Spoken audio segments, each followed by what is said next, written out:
Eh bien, bonjour à toutes et à tous pour ce temps sur le climat. Climat rimerait-il avec entrepreneuriat 20 milliards d'euros. 20 milliards d'euros, c'est ce que va investir BPI France dans les 3 années qui viennent. 20 milliards d'euros, c'est ce que va investir BPI France sur la transition énergétique, sur la décarbonation des entreprises, pour rendre toute la production française plus verte.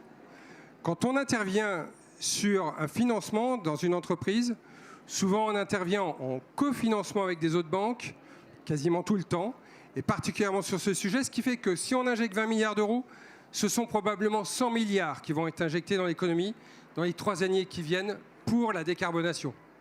Et vous le savez, on ne prête qu'aux riches. Et quand on crée, on n'est pas forcément encore riche. Rarement. Pourtant, Vincent, toi, tu as créé, en 2011, une entreprise, un restaurant, qui est en train de se développer, qui est en train de devenir une chaîne, déjà projeté en 2011 vers la décarbonation, vers le respect de l'environnement. Et comment tu as fait? Quelle est cette idée d'avoir créé déjà à ce moment-là, dans ce domaine-là, ou avec cette volonté-là? Bonjour à tous. Alors en effet, donc Vincent Viau, je suis le cofondateur de la marque Pure, etc. Une enseigne de restauration gourmande et vertueuse. Voilà, pour faire simple, nous, notre raison d'être depuis 10 ans, c'est de changer le monde à coups de fourchette. Parce qu'on ne supporte plus chez Pure, etc. de voir tout ce qu'on inflige à notre planète et à tous ceux qui la peuplent. Voilà, pour ne citer par exemple la pollution des sols, le ravage des océans, la déforestation, voilà, des choses assez négatives et qui sont intimement liées malheureusement à l'alimentation et à l'agriculture, puisque c'est lié. Et finalement, nous voulons apporter des solutions concrètes à nos clients, leur faciliter l'accès à une restauration beaucoup plus vertueuse, beaucoup plus éthique, beaucoup plus sociale. Il y a du travail. Et donc pour ça, voilà, on propose des produits bio, on propose des produits locaux, tout est fait par notre enseigne, il n'y a pas de produits industriels, une carte très fortement à tendance végétale, et puis également un gros engagement pour le zéro déchet. Et par exemple sur le zéro déchet, depuis 2012, on a mis en place le système de consigne. Et donc voilà, l'inspiration qu'on avait au début, c'était vraiment de vouloir avoir justement une entreprise qui nous correspondait et qui avait le moins d'impact sur l'environnement. Et d'ailleurs, bien avant qu'on parle de zéro déchet, de bio, c'était le début, etc. Et tu as évalué ce surcoût peut-être par rapport à une restauration normale que ça implique ou ce gain? Clairement, c'est un coût pour les entreprises et pour les entrepreneurs qui se lancent aussi, et même encore pour nous, hein, après 10 ans. Et c'est ce qui fait aussi potentiellement qu'on a un développement plus long que d'autres chaînes de restauration. C'est parce qu'on a des coûts. Et en fait, nous, on prend de plein fouet des coûts qui sont cachés pour les autres entreprises. Par exemple, le traitement des déchets. Voilà, nous, on recycle, on composte, etc. Faut pas croire, hein, c'est pas gratuit, malheureusement. Le bio, c'est forcément plus cher. On peut pas forcément le valoriser pleinement vis-à-vis de notre clientèle, hein, qui n'est pas prêt à payer non plus tout le prix. Et donc, on fait un gros travail, par exemple, sur le juste prix chez nous. C'est de faire comprendre aux clients, oui, que c'est peut-être plus cher. Et encore, chez Pure, etc. Mais en même temps, derrière, voilà, c'est du travail artisanal, c'est du bio, etc. Donc, ouais, clairement, c'est une problématique pour des entreprises à impact comme nous, comme on appelle ça maintenant. Hein. Ça n'existait pas il y a quelques années.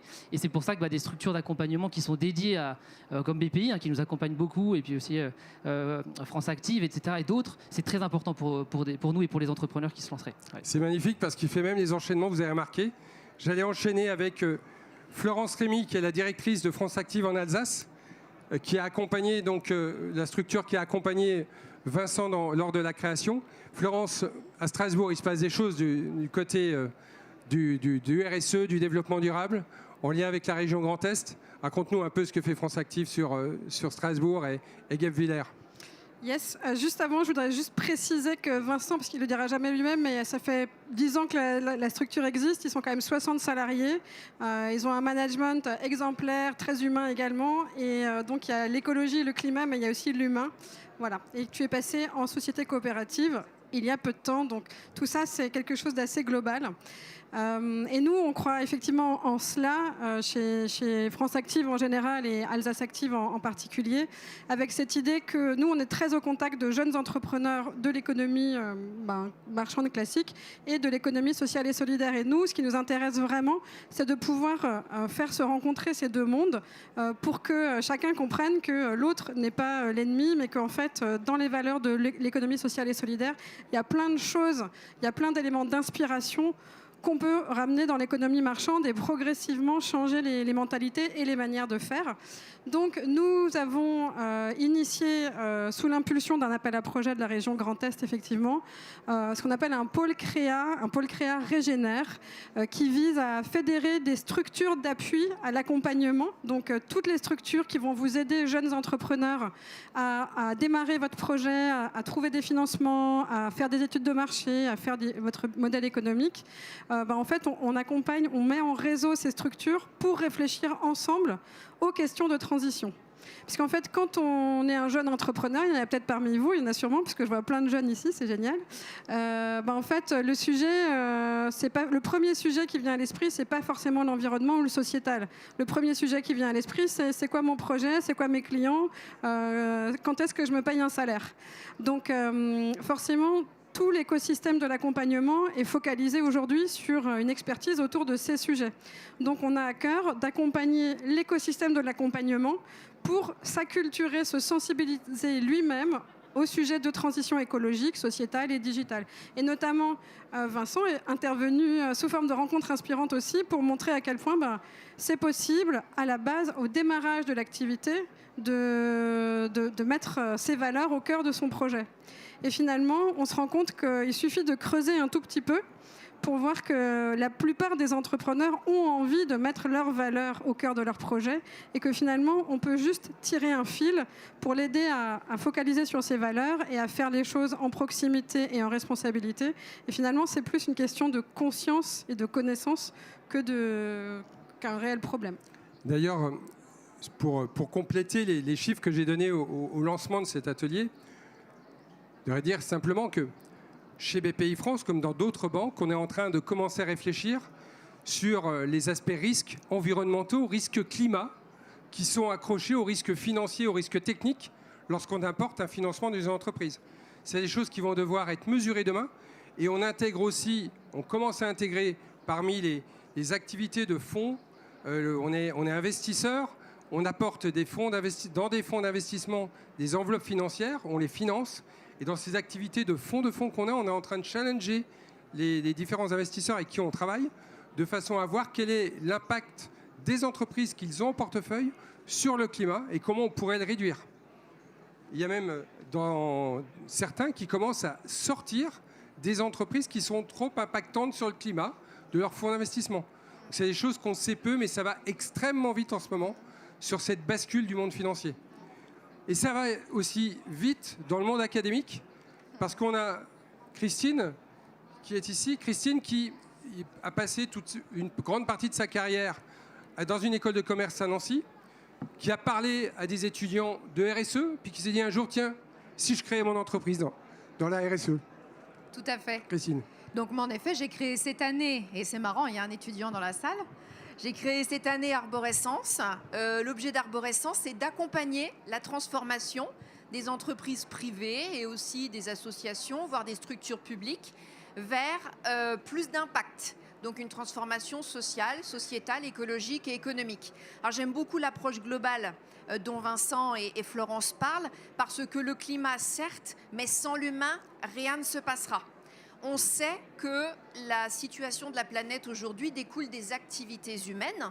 Donc il n'y a également que les activités humaines qui permettront de régler la situation d'aujourd'hui et surtout d'améliorer celle de nos enfants et de nos petits-enfants. Donc en effet, passage de l'académisme qui m'a permis de faire de la recherche, d'enseigner, et ce que je préférais par-dessus tout, c'était accompagner. Donc aujourd'hui, j'accompagne l'ensemble des structures dont on vient de parler. Et pour rebondir sur ce que vous avez dit, j'ai pu constater qu'il y avait environ 20% de chefs d'entreprise comme Vincent qui ont ça dans le sang. Voilà. Ils sont motivés et en effet, immédiatement, ils intégreront leurs valeurs dans leur stratégie. Nul besoin de quelqu'un comme moi à la limite, ou peut-être légèrement une intervention structurante de temps en temps. 20 autres pourcents vont dire qu'ils n'y croient pas, parce que c'est un effet de mode, ou parce que ça coûterait cher, ou ça prendrait du temps. Je souhaite rencontrer ces 20%-là, parce qu'on peut faire de la RSE et de la transformation sociale et écologique d'un premier claquement de doigts. Le premier acte fondateur, c'est la volonté du dirigeant ou de la dirigeante, et ça coûte rien, et ça prend pas de temps. Et puis vous avez 60 autres pourcents qui, eux, qui suivront une tendance. Alors si tous ensemble, nous allons à la conquête, puisque c'est quand même le thème de Big de cette année, à la conquête de cette transformation, on va emmener avec nous les 60 plus les 20, on est déjà à 80. Et on sera donc très nombreux pour motiver les 20% restants. Tu disais, Christine, qu'on pouvait faire évoluer les choses d'un claquement de doigts. Je dirais que si je vous donne simplement mon expérience personnelle de responsable création et entrepreneuriat sur la région Grand Est, qui est simplement presque 2 fois la Belgique en termes de taille, pour une seule région, et qui me fait aller de Strasbourg à Charleville-Mézières, de Mulhouse à Troyes. Simplement, j'ai économisé grâce au Covid, parce que j'ai été, comme tout le monde, contraint à une période de rester chez moi. J'ai économisé 90 000 km en un an.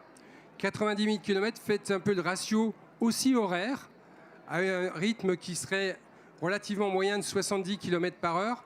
C'est plus de 1000 heures d'équivalent temps plein que j'ai économisé et que j'ai passé en étant productif plutôt qu'improductif au volant et en prenant des risques. Enfin bref, je vous passe tout le détail et surtout l'impact sur l'environnement. Donc, grâce au Covid aussi, quelque part, on a accéléré nos changements de fer et c'est presque une chance. Et d'ailleurs, chez Réseau Entreprendre en Lorraine, mais pas que, avec la directrice Sophie Stourcher, eh bien, on a des actions auprès des membres, qu'ils soient des chefs d'entreprise déjà bien lancés, comme Christine, dont Christine fait partie, ou auprès des lauréats. C'est ça. Donc, déjà, bonjour à tous.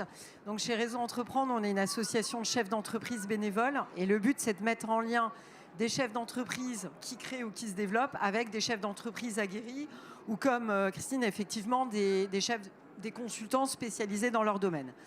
Alors, on a créé un programme qui s'appelle Impact Plus. Et le but de ce programme, c'est vraiment de sensibiliser tous les chefs d'entreprise de Réseau Entreprendre Lorraine, mais aussi France, d'ici à 2025, sur tous les bouleversements et les changements sociétaux, économiques et effectivement sur le volet environnemental.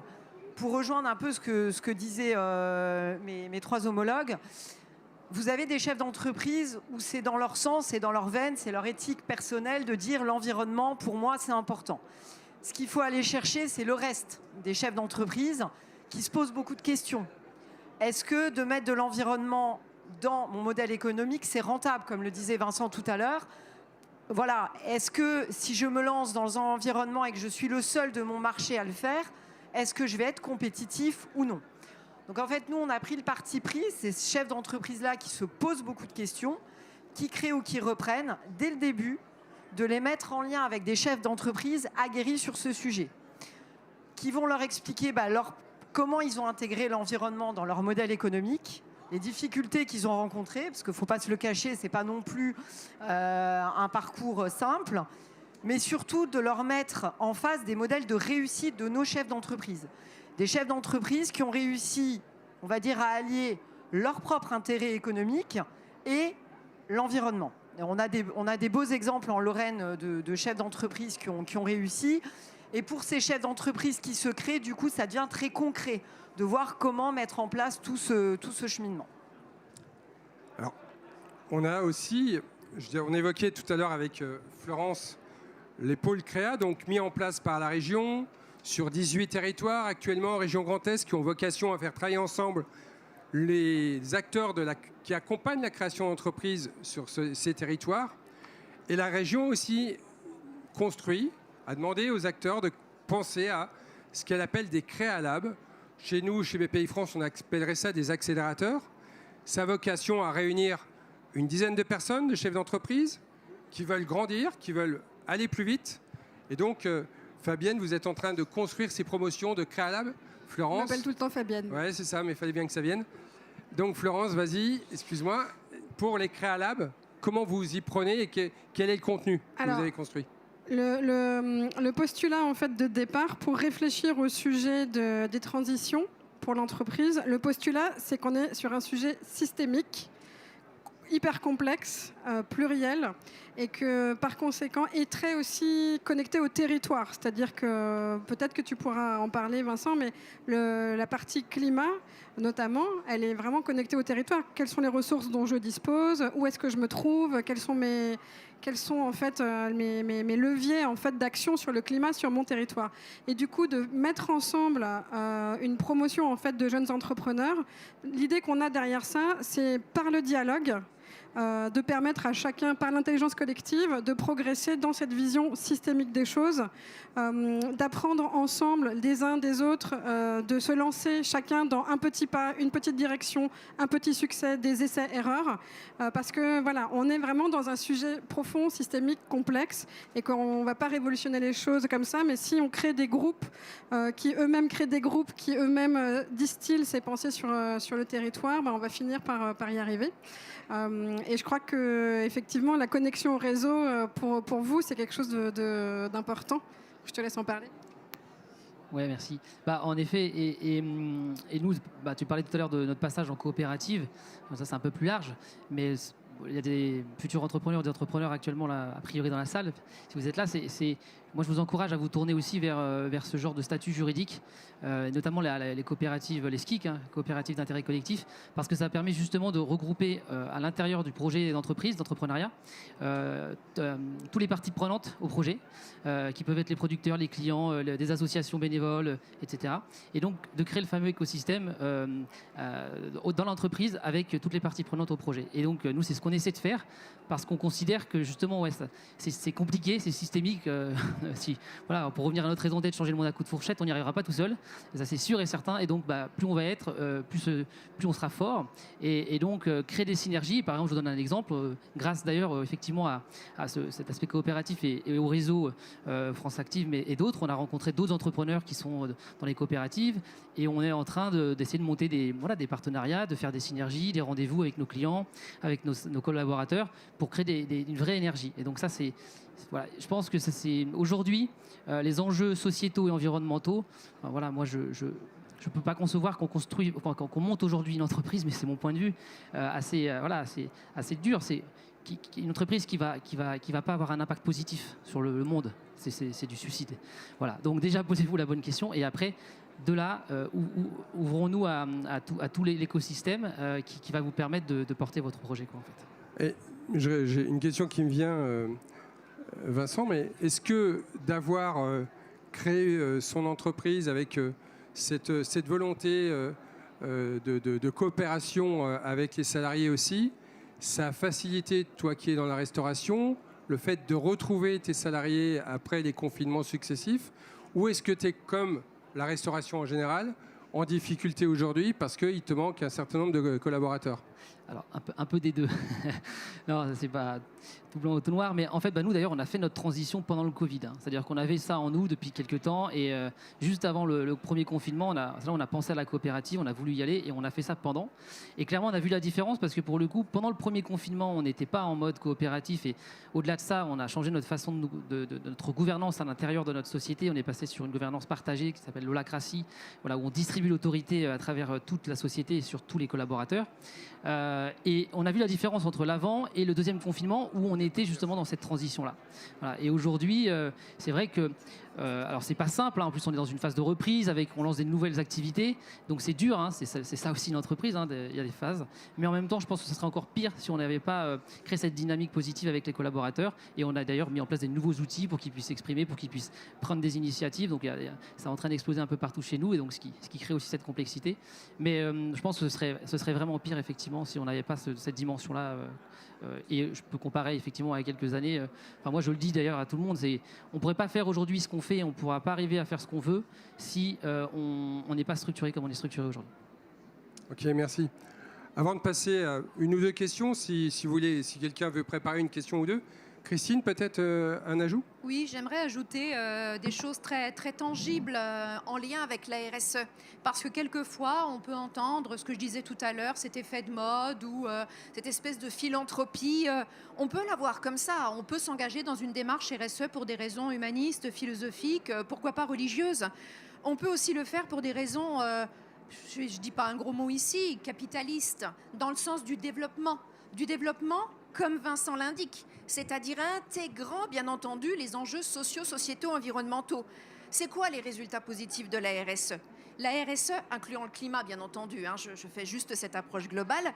France Stratégie 2016, France Stratégie 2019, environ 13% de valeur en plus par an pour une entreprise qui investit dans la défense des droits de l'homme et de l'environnement. Voilà. Les recherches académiques l'ont également démontré. Des exemples comme la CAMIF. Prenez l'exemple, je ne vais pas parler de l'histoire de la CAMIF, d'ailleurs je serai incomplète sur son histoire, mais ça me bluffe, cette restructuration d'une entreprise très ancienne qui a complètement décidé de devenir entreprise à impact, comme Vincent le disait. Donc fidéliser ses salariés, motiver ses salariés, recruter plus facilement, leur donner l'envie de changer parce qu'ils sont en confiance, lever de nouveaux marchés, etc., etc. Voilà tous les avantages d'un entrepreneuriat responsable. Est-ce que dans la salle, une question, 2 questions? Allez-y, on a un petit peu de temps. Profitez sur le climat. Est-ce qu'il y a des jeunes qui se posent la question de vouloir créer leur entreprise? Et des moins jeunes d'ailleurs. Hein. On peut être jeune entrepreneur, quel que soit son âge d'ailleurs, et qui souhaiterait profiter pour poser une question au plateau que nous avons. Non? Ah oui, madame. Oui, bonjour.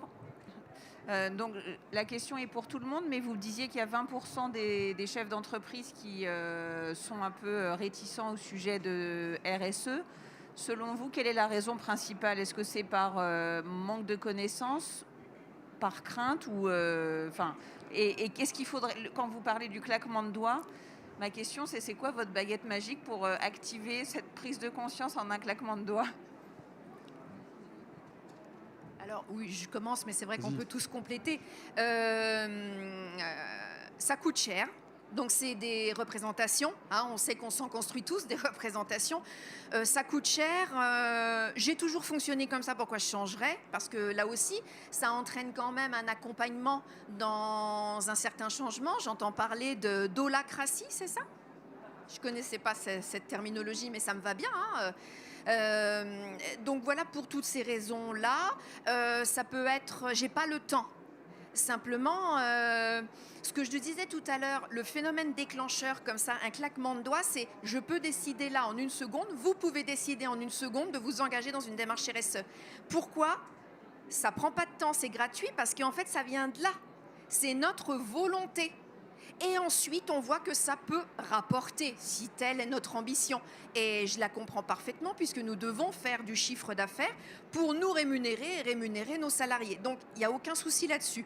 Rien d'antinomique entre le fait de gagner de l'argent et le fait de vivre en fonction de valeurs sociales, sociétales et écologiques. En fait, dans ce que vient de dire Christine, aussi, le plus commun dénominateur... plus grand dénominateur entre tous les exemples qu'elle a pris qui pourrait définir ces 20% d'opposants à la transition RSE, c'est en fait simplement sortir aussi de son domaine de confort. C'est la peur de l'inconnu. C'est en fait les opposants, le niveau d'opposants quasiment classique qu'on rencontre dans n'importe quel processus de changement, où on a toujours en gros une vingtaine de pourcents de vrais supporters qui ont envie d'y aller parce que c'est nouveau, ça les emballe, et au contraire 20% qui traînent des pieds et qui disent non, c'est pas possible. Je pense que c'est aussi ça très naturellement. Je veux bien apporter. Il y a quand même un truc fondamental, c'est qu'il y a un paradoxe entre, c'est le fameux paradoxe fin du mois, fin du monde. Je veux dire, pour un chef d'entreprise, c'est pas facile intellectuellement de se dire le climat, c'est de la baisse de consommation, c'est de la sobriété. Mon entreprise, les emplois qu'il y a chez moi, mon territoire, ma richesse, c'est de la hausse de consommation. C'est hyper compliqué en fait, donc c'est vraiment des sujets complexes et ça va tutoyer les neurosciences, ça va tutoyer vraiment des domaines assez variés d'action. Et du coup, pourquoi il y a de la résistance? Pourquoi c'est comme quelqu'un qui fume et qui veut pas arrêter de fumer? Pourquoi on n'arrive pas à arrêter de fumer alors qu'on sait que c'est délétère? Voilà, pour tout un tas de raisons psychologiques, d'habitude, de quel est mon intérêt à court terme, l'intérêt à moyen terme et à long terme, c'est beaucoup plus dur, c'est intangible. Donc aujourd'hui, ce qu'on observe, c'est que ce qui fonctionne le plus, c'est ce qui permet de mesurer tangiblement les bénéfices concrets des actions en faveur du climat. Donc l'ouverture à de nouveaux appels d'offres, à de nouveaux systèmes de financement, l'attrait des jeunes générations, parce que ça, c'est un fait, les jeunes aujourd'hui qui arrivent sur le marché du travail, ils ont envie de trouver du sens dans leur emploi, donc une entreprise qui pollue, etc., ça va être moins intéressant. Donc il y a tous ces paradoxes et c'est très complexe. Vas-y, Vincent. Non, mais je rebondis parce que ce que tu dis, Florence, est très juste et on vit ça au quotidien, nous. Hein. C'est-à-dire qu'on est sur un fil, surtout après le Covid, dans la restauration, vous imaginez. Et aujourd'hui, on prend des risques à maintenir, nous, le cap qu'on s'est fixé parce que, ce que j'ai expliqué tout à l'heure, on est moins rentable que d'autres. Et c'est pour ça, d'ailleurs, qu'on est en recherche de financement aujourd'hui et que ça... Voilà. Mais c'est vrai qu'on sent que ça bouge. Et donc, ce que tu disais, c'est qu'il faut voilà, en tant qu'entrepreneur, il faut vraiment voir à long terme. Là, on est presque dans de la psychologie sur les besoins long terme, court terme, et savoir où on veut aller. Nous, ce qui est sûr, c'est qu'on a fait le choix chez Pure, etc., par exemple, et on s'est dit, c'est affiché, on préfère ne plus être là demain plutôt que de vendre des choses qui ne nous correspondent pas. C'est clair et net. Voilà, si l'aventure doit s'arrêter dans 1 an, parce que le marché, parce qu'on n'a pas trouvé des financeurs, voilà, au moins, nous, on sera droit dans les bottes, et on en parlait tout à l'heure, dans 10 ans, dans 20 ans, moi je pourrais regarder derrière et dire voilà, j'ai fait mon maximum pour que ça change. Ça a changé, super. Ça n'a pas changé, voilà. Moi en tout cas, je serai droit dans mes bottes là-dessus. Et donc il y a des super entreprises, si vous voulez vous documenter, par exemple Patagonia, c'est les États-Unis, mais où leur politique, ils développent des produits parce qu'ils sentent qu'ils en ont besoin. Ils font pas d'études de marché, et ils le sortent et puis voilà. Et potentiellement, ils vont une campagne de pub très connue à l'époque, c'était n'achetez pas ce manteau, vous n'en avez pas besoin. Et là, on va sur des sujets où on pourrait débattre très longtemps, la décroissance, le gros mot qu'il ne faut pas citer. Mais à un moment donné, nous, on va pas forcer nos clients à acheter pour plus croître. De toute façon, on ne peut pas croître à l'infini. Voilà. Donc ça, c'est des débats aussi très intéressants, mais il faut être en ligne avec ça. Et c'est sûr que il faut trouver un modèle économique qui va permettre aux entreprises de faire du sociétal et de l'environnemental et de continuer à vivre. Voilà. Mais l'entreprise, est-ce qu'elle est là pour générer des centaines de milliards de bénéfices? Je ne suis pas sûr. L'entreprise, elle est là pour rendre un service à ses clients et impacter le moins possible la planète en le faisant. Voilà, c'est ma vision de l'entreprise. Et si on a cette vision-là, à partir du moment où tout le monde vit décemment dans l'entreprise, pourquoi aller chercher plus? Voilà. Sophie. Pour terminer là-dessus, nous, chez Réseau Entreprendre, on essaie vraiment de leur faire voir des exemples concrets sur leur territoire de chefs d'entreprise qui ont réussi dans cette démarche. Donc, on va vraiment leur montrer que, comme le disaient mes homologues, encore une fois, leur intérêt à court terme, il est largement... Il n'est pas contradictoire, bien au contraire, avec l'intérêt global de notre environnement. Et surtout, on va leur parler d'opportunités. On va les aider, justement, on parlait de création de modèles économiques, à leur dire, voilà, l'opportunité de prendre en compte l'environnement dans ton business plan, c'est l'opportunité de quoi? Peut-être de créer un nouveau marché, des nouveaux produits, de répondre aux besoins de tes clients qui sont très sensibles à ce volet environnemental. Et aussi, il ne faut pas se le cacher, de bénéficier d'aides, que ce soit de l'État ou d'aides d'autres structures publiques, qui vont t'encourager dans ce cheminement. Voilà, encore une fois, je pense que ce qu'on a tous dit, c'est de lier l'environnement et le mercantile et leur montrer de façon très pratico-pratique que c'est possible et que c'est un gage de réussite pour tous. Une dernière question de la salle avant de clôturer. Vite fait. Personne? Eh bien, je vous remercie. Je vous souhaite une bonne fin d'après-midi. Profitez de Big. Profitez de cette énergie entrepreneuriale qui souffle dans cette ruche incroyable qu'est l'Arena Hotel aujourd'hui. Merci beaucoup.